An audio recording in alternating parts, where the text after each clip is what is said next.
ये B.Ed first sem का छात्र आदित्य चौक से। आज हम सब लोग सेकेंड यूनिट शिक्षा मनोविज्ञान की दूसरी यूनिट बौद्धकालीन शिक्षा का अध्ययन करने जा रहे हैं। आज हमारा जो टॉपिक है उसका नाम है बौद्धकालीन शिक्षा।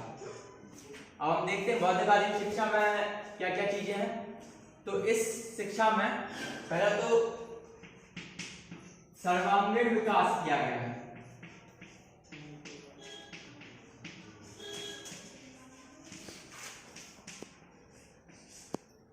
बौद्धकालीन शिक्षा में छात्रों का एक तरफ से विकास न करते हुए चहुमुखी विकास किया गया, सर्वांगीण विकास किया गया है। दूसरा, इस शिक्षा में शिक्षा के साथ साथ छात्रों के स्वास्थ्य का भी ध्यान रखा गया है। स्वास्थ्य,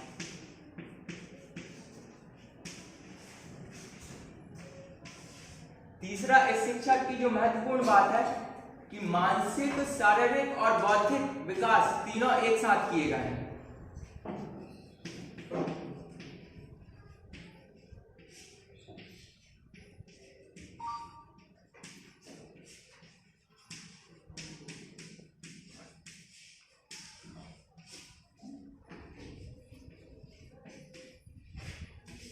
ये थे बौद्धकालीन शिक्षा के कुछ महत्व। अब हम पढ़ेंगे इसका आरंभ।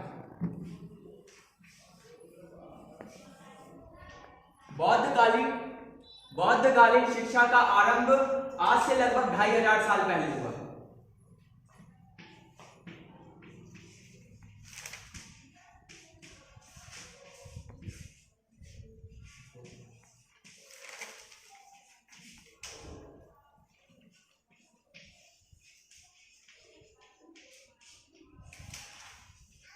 इसका जो आरंभ है 563 ईस्वी से लेकर 483 ईस्वी तक माना जाता है बौद्धकालीन शिक्षा। इसके जो प्रवर्तक हुए हैं वो भगवान बुद्ध हुए हैं। अब हम जानेंगे कि बौद्धकालीन शिक्षा का जो प्रारंभ है वो क्यों जरूरी था और इसका महत्व क्या है। वैदिक काल के आरंभ के बाद जब उत्तर वैदिक काल आया तो उस उत्तर वैदिक काल में छुआछूत, द्वेष की भावना बढ़ गई। स्त्री और शूद्र शिक्षा ग्रहण नहीं कर पा रहे थे। तो वैदिक काल की कमियों के कारण जो स्त्री और शूद्र जो हे दृष्टि से देखे जाने लगे, उसके लिए भगवान बुद्ध ने अवतार लिया। ये जो स्त्री और शूद्रों के लिए, उनके उत्थान के लिए भगवान बुद्ध ने अवतार लिया और भगवान बुद्ध के समय से बौद्धकालीन शिक्षा प्रणाली प्रारंभ हुई। इस बौद्धकालीन शिक्षा प्रणाली में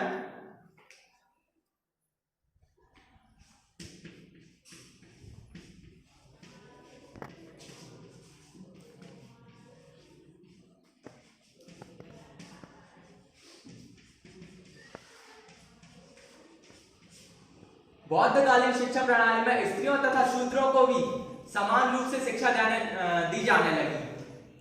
सवर्ण के साथ साथ शूद्रों तथा स्त्रियों को भी शिक्षा दी जाने लगी। हम ये जानेंगे कि बौद्धकालीन शिक्षा की प्रमुख विशेषताएं हैं। प्रमुख 7 विशेषताएं दी गई हैं। पहला, पवज्जा संस्कार। दूसरा, शिष्य की दिनचर्या। और छठा है शिष्यों के खान पान, रहन सहन की शिक्षा। और सातवां है व्यावसायिक तथा औद्योगिक शिक्षा। इस प्रकार बौद्धकालीन शिक्षा की 7 विशेषताएं हैं और सबसे प्रमुख इसमें है पवज्जा संस्कार, जो बौद्धकालीन शिक्षा को अलग बताता है और विशेष बताता है। पवज्जा संस्कार का मतलब होता है, पवज्जा का अर्थ होता है बाहर निकलना। जब शिष्य तथा व्यवहारों में जाकर शिक्षा ग्रहण करता है, शिक्षा ग्रहण करने से पहले उसका संस्कार किया जाता है, तो उस संस्कार को पवज्जा संस्कार कहते हैं। विनय पट्टिका के अनुसार पवज्जा संस्कार के कुछ नियम बताए गए हैं। पहला, अपने बालों का त्याग करना और सर मुंडाना। दूसरा, पीले वस्त्र धारण करना। तीसरा, जिस